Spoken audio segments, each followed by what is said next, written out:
गईली नहीं हर रहो तोरे ससुर जी दुआरे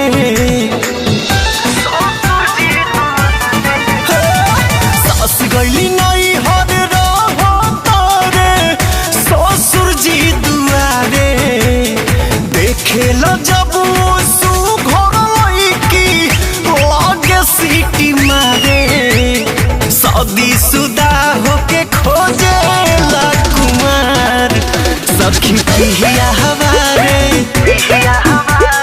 शादी शुदा होके खोजे ला कुमार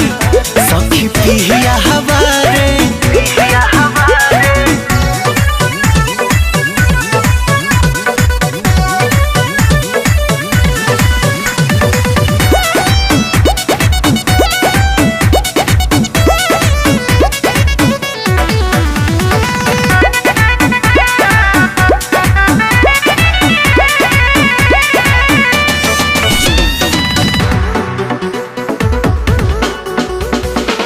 तनो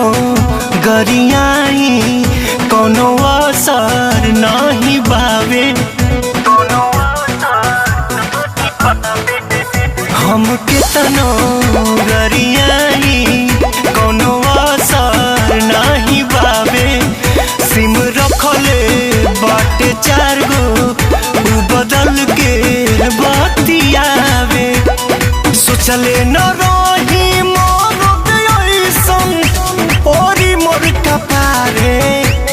शादी शुदा होके खोजे ला कुमार सखी पिया हमारे शादी शुदा होके खोजे ला कुमार सखी पिया हमारे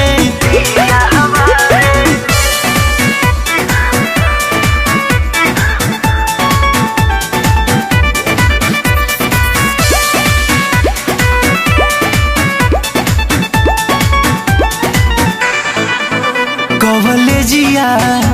स्कूलिया के गेटवा पर जाए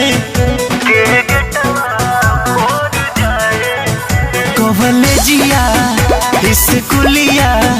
के गेटवा पर जाए लइकिन के ताकावे उतहरा ना बजाए पवन प्रकाश छोटे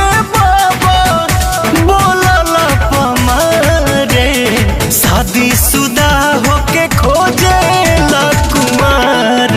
सखी पिया हमारे